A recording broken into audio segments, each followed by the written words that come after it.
Voltamos a estar consigo em mais um episódio da Escola Bíblica. É sempre um privilégio muito grande para mim e para o pastor Pedro Esteves podermos entrar na sua casa, podermos estar consigo onde se encontrar, quer pela TV, quer pela rádio, visto que a Escola Bíblica passa no OP TV, em questões de televisão, mas também em questões da rádio. Estamos na Rádio RCS. Se não nos pode assistir, nem ver, nem acompanhar diariamente nestes dois órgãos de comunicação, saiba que pode encontrar-nos sempre nas redes sociais, nomeadamente no Facebook, quer da Rádio RCS, quer também no Facebook do Hope Channel Portugal. Então, nós estamos numa escola bíblica e normalmente, Pedro, para abrirmos mais um episódio, mais uma lição desta escola, é necessário nós passarmos ao sumário para que, de uma maneira muito rápida, possamos saber o que é que nós vamos falar hoje. Hoje vamos falar sobre um dos temas que trouxe grande divisão na Igreja dos Gálatas, a questão da circuncisão, a obrigação ou não dos cristãos a praticarem, mas vamos perceber que se a Igreja tivesse seguido o ensino de Paulo, isso nunca teria acontecido e teriam evitado grandes problemas. Vamos ver então o que é que se passou lá pela Igreja de Gálatas. Para isso vamos à Epístola aos Gálatas, abrindo no capítulo 2, versículos 2 e 3. Já sabe que se tiver a sua Bíblia à mão poderá acompanhar a leitura através da sua própria Bíblia, ou então se não tiver nenhum dispositivo perto de si, pode acompanhar agora a leitura que fazemos a partir do nosso quadro, que diz simplesmente: "E lhes pus o Evangelho que prego entre os gentios, mas em particular aos que eram de destaque, para que, de algum modo, não estivesse correndo ou não tivesse corrido em vão, mas nem mesmo Tito, que estava comigo, embora sendo grego, foi constrangido a circuncidar-se." Gálatas capítulo 2, versículo 3. Pedro, este assunto da circuncisão trouxe efetivamente muita polémica à Igreja dos Gálatas, não foi? Sim, é verdade que trouxe, e seria, em certo sentido, talvez não era evitável que o assunto se tornasse relevante, porque era uma prática que de tal maneira estava enraizada na vida, na prática judaica, que é evidente que de uma maneira ou de outra ela sempre seria um tema de preocupação. Embora, como dizíamos há pouco no sumário, eventualmente não teria sido assim tão difícil a Igreja na Galácia ter evitado este problema. A verdade é que a circuncisão, nós sabemos, fazendo aqui uma pequena retrospectiva, ela foi originalmente um sinal da relação que Deus quis estabelecer com o seu povo, portanto, aquela aliança especial.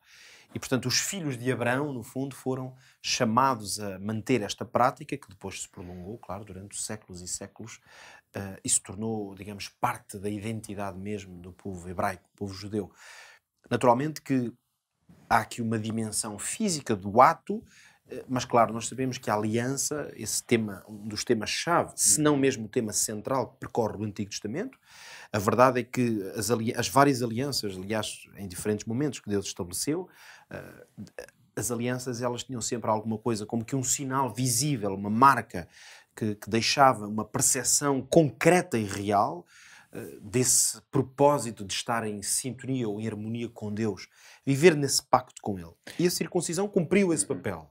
Esses pontos, ou esse ponto que tu apresentaste, são alguns dos pontos que nós podemos apresentar. Quais outros é que temos em mente que podemos apresentar? A partir daqui, entremos agora diretamente na questão dos Gálatas e de como é que esta questão chegou. A verdade é que a ideia de que esta visão de que a circuncisão era parte de um sinal de aliança com Deus, ele colocava problemas significativos para os cristãos, sobretudo aqueles que defendiam que esta prática devia manter-se no cristianismo.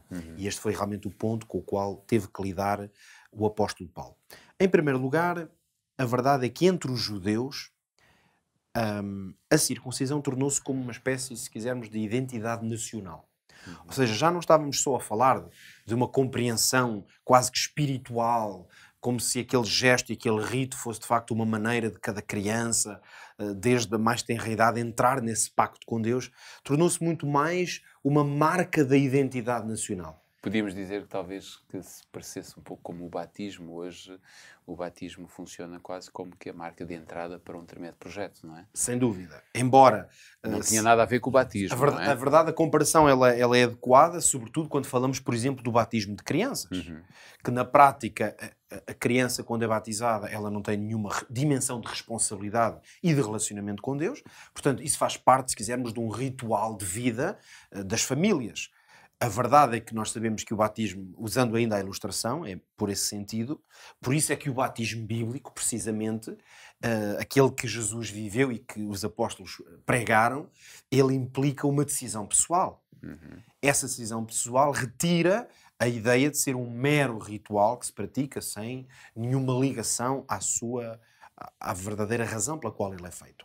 Ora, isso aplica-se perfeitamente aqui à questão da circuncisão, porque uma vez que era um ritual que basicamente tomou uma dimensão, sobretudo, de identidade nacional, portanto, como se fosse uma marca, precisamente, de um povo e de uma nação. Ora, é evidente que os cristãos não faziam parte desse povo nem dessa nação. Claro.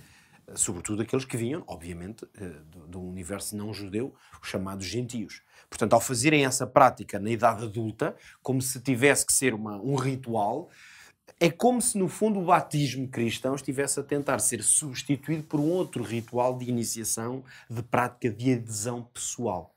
Ora, esta confusão, obviamente, que tinha tudo para gerar dissensão na Igreja. Mas, por outro lado, a verdade é que, a aplicar-se este ritual da circuncisão aos cristãos, adultos, homens que entrassem, digamos, e aceitassem o Evangelho, rapidamente este assunto, como veio a acontecer, começou a ser visto como uma condição de salvação. E alguns, lá está, trazendo esse Evangelho falso, no fundo, um Evangelho que não assentava nos pilares que o apóstolo Paulo estabeleceu, traziam este conceito novo, espúrio completamente à verdade do Evangelho, de que era necessário ser circuncidado para obter a salvação. Ora, fica claro então que o apóstolo Paulo nunca tinha ensinado tal prática, e é por isso que nós podemos dizer que isto nos revela a importância de sermos fiéis ao ensino bíblico, ao ensino dos apóstolos. Claro que para os Gálatas isto valia não o de ir ler, mas o de lembrar-se daquilo que ele tinha ensinado. Para hoje nós, em termos de aplicação, isto vale o facto de que temos a mensagem escrita e, no fundo, é isto. Nós evitamos muitos problemas, muitas dissensões e até divergências se nos mantivermos fiéis ao que está revelado. Porque manter-se fiel àquilo que Deus nos indicou não só nos livra de problemas, porque é óbvio que a desobediência ao que Deus nos indica, ela acarreta consigo consequências, mas também tem esta capacidade de impedir conflitos, desunião e divergências que, à partida, a firmeza na palavra, na verdade que está revelada, orienta-nos e dá-nos um sentido comum, e é por isso que fica claro que os Gálatas, se tivessem sabido manter-se fiéis ao ensino de Paulo, então não apenas estariam do lado da verdade, como evitariam problemas entre eles. Será que podemos, neste minuto que temos, e passando para a parte prática, digamos, aplicando aquilo que estivemos a ver para a nossa vida pessoal, será que podemos sempre partir deste ponto que onde há verdade, também há contra-verdade que se intromete e que é preciso ter muita atenção? Sem dúvida. A contrafação é de facto uma das armas do inimigo, se quisermos usar este conceito bíblico dentro do contexto do grande conflito. O inimigo de Deus, ele procura enganar, engodar as pessoas, trazendo mentiras e enganos. É por isso que uma das formas mais coerentes e sólidas e eficazes até de nós nos mantermos unidos no propósito, seja uma família, seja na igreja, é precisamente o apego à verdade, ao que é certo, àquilo que está revelado, sobretudo, para os que creem na palavra de Deus como revelação. Porque quando nós nos apegamos ao que Deus revelou, o inimigo de Deus deixa de ter espaço. E por isso fica este desafio. Apegue-se à verdade tal como ela está escrita, tal como está revelada. E muitos problemas seguramente serão evitados. Está aqui um uma boa dica para terminarmos mais este episódio, porque temos a certeza que você, levando a sério aquilo que nós vamos dizendo aqui, que é retirado das Sagradas Escrituras, poderá ver grandes bênçãos na sua vida. Fica encontro marcado no nosso próximo episódio. Já sabe que nós estamos na UTV e também na Rádio RCS com a Escola Bíblica. Até lá.